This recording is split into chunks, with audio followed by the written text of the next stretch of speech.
Hi, everybody. Thank you for subscribing. And if you're not a subscriber, you just happen to find me from scrolling around, I hope if you like what you see and hear that you'll hit that subscribe button and help me out. We are, as we know, Trump is not what he said he was going to be, but he is adhering to Project 2025 and then some. But what we know now, we saw an undocumented immigrant today. We've all seen this footage. He went to court like he was supposed to, doing everything he was supposed to, showed up, and they dragged him off anyway and separated him from his family. You see the family screaming and crying and whatnot. This is happening all, over and over and over again. And they're hoping that we become desensitized to it. Actually, what they want is for us to start turning people in. Sound familiar? Yeah, Germany, 1934-ish. And then Brad Lander, he's an elected Democrat in New York City. He's the comptroller. He just got arrested and manhandled by ICE agents who refused to provide a judicial warrant for the arrest. And yeah, they dragged him off. And so Senator Padilla of California the other day, getting thrown to the ground, manhandled, dragged off. A United States senator who was at a press conference given by Trump's Secretary of Homeland Security and dog killer and person with severe mental issues, clearly, Kristi Noem. Now, Kristi Noem is a former elected official herself. She served in Congress. She was a governor. This was all before the makeover with the hair extensions and all the fillers and the big fat lips and the false eyelashes and, presumably pre-Corey Lewandowski. So she's having this press conference in Senator Padilla's home state. He is brought in, escorted in by her security detail, by the FBI's, whoever was there. So he's there legitimately in his state, his own state, where she comes in as the outsider. And he's asking a question. And yes, he's agitated. He is allowed to be. We are all allowed to be, at least in how America used to be. And they throw him to the ground, drag him out. Yeah, this is what they're doing to a United States senator. She didn't know who he was, she claims, which is possible. She's dumb, really, really, really, really dumb. But she should have. In fact, before going into the state, there should have been courtesy calls made and invitations made to the senators, the local House member, and to the governor. That she didn't do that shows what a pig she is. So she's either stupid or, I think she is stupid. It's possible she didn't know who she was, but she should have. But here's the thing. He said, I'm Senator Padilla. He announced who he was. What, she didn't hear him? Her armed thugs didn't hear him? Too many things went wrong that they're claiming they just didn't know. This is what they want to do. Stephen Miller, that is one disturbed fella. Now, he, Trump's deputy chief of staff for I guess, immigration and thuggery. He's from California. He hates all migrants. He's a racist. He's evil to his core. There are evil people in this world. Stephen Miller is one of them. Trump is another one. And he's now surrounding himself with evil people. Anyway, Stephen Miller, apparently, initially, ICE agents were told that they were only going after undocumented immigrants who were criminals. And when Stephen Miller found out that that's all they were doing, he's like, no, we're going after everybody. And then not just people who are undocumented immigrants, illegals, who are not criminals, but anybody who is here even legally, but is not yet technically a citizen. They could be here on a visa. They could be here, there's several different ways that you can be here legally. There's also birthright citizenship.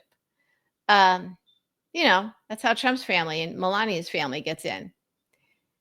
And they're even going after those people. And they're even going after American citizens that they think look like they might be illegal. And now they're just doing it to anybody who gets in their way. These are masked ICE agents. And by the way, Republicans voted against a bill that would prevent the January 6th domestic terrorists from being ICE agents and working in Homeland Security. Republicans think it's perfectly okay. So you've got these Proud Boy types. It could be anybody. People aren't wearing uniforms; they're just wearing masks to hide their identity because they know what they're doing is wrong, unconstitutional, illegal, and immoral. I think that we need to stand up to them. I think we need to really, really push every measure possible, saying these people cannot be masked agents.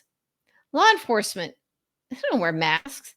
If you get pulled over on the highway for speeding, the cop coming up to your car isn't wearing a mask. In fact, he's wearing a badge with his name on it. They have to identify themselves. Remember, two people were assassinated, two lawmakers were assassinated, or two people were assassinated. Yeah, in Minnesota, four people shot, plus a dog that had to be put down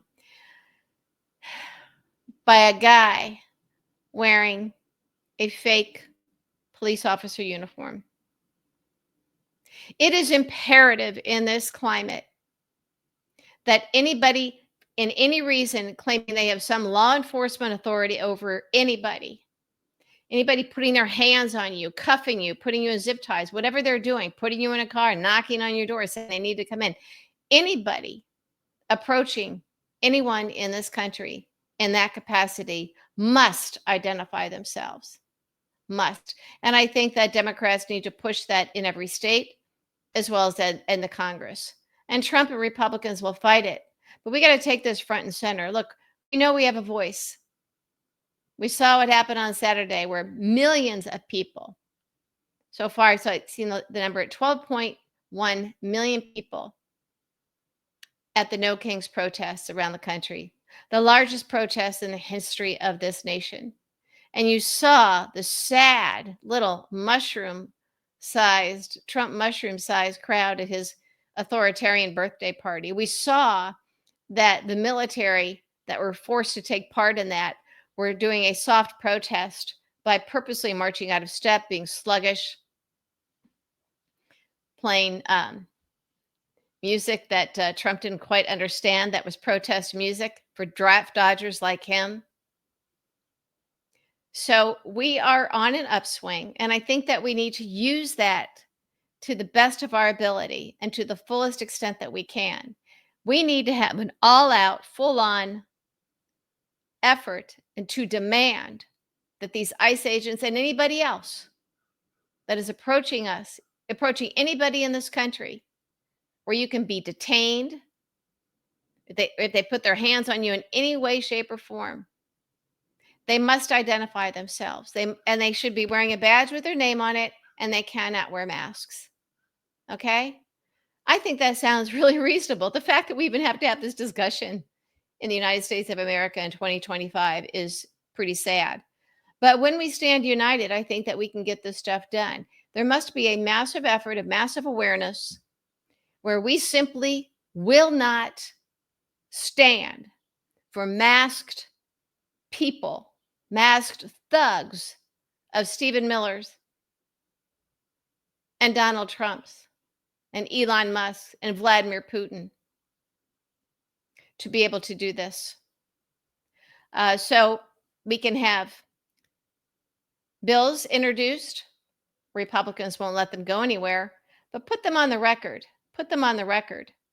You know, I'm wondering if the reason MAGA moron Senator Mike Lee, Republican from Utah, finally pulled down his tweets where he blamed and mocked the assassinations in Minnesota, saying that and blamed it on Democrats when, of course, it was a Trump supporter who did it. And Senator Tina Smith, the Democrat from Minnesota, pulled him out of a meeting. I don't know what she said to him, but he finally deleted his tweets. I don't think that she talked sense into him on the merits and the moral merits of what he did.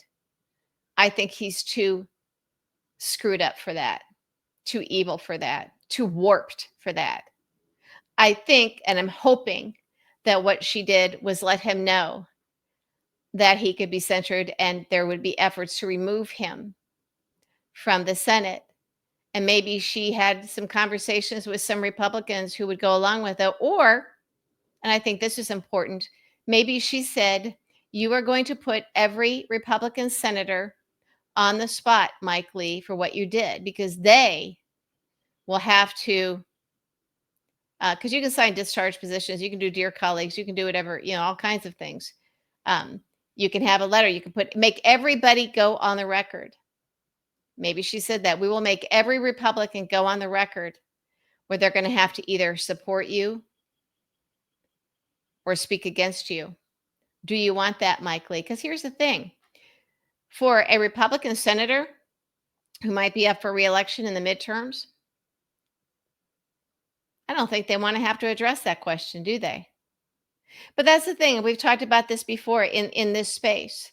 And I think we should remind ourselves and remind others that we shouldn't be waiting until the midterms to see who the nominees are in the different House and Senate seats, particularly the House seats, before we do our opposition research and start putting things together and having to spend all this money. Personally, I don't think the DNC has their act together enough where we can leave it up to them or the senatorial committee or the congressional committee. So we are the ones that need to write the letters, the emails, make the calls, get them on the record, get Republicans on the record. Do you support the censorship of Mike Lee? Well, if there's no effort to do so, they probably won't answer it. But on everything else, something as simple as, do you agree that ICE agents must identify themselves and be wearing a badge with their name on it and not wearing a mask like every other law enforcement member in the country? Get them on the record on any number of things. Get them on the record, because if you are from their state, their congressional district, they kind of have to answer you. If they give you a non-answer, then that's avoiding it. That's avoiding the question. And we collect these, and then when you have a nominee in your congressional district, you go to your local Democratic club, whatever, you have this right there. They don't have to pay consultants or wait for the national party to get this information for them.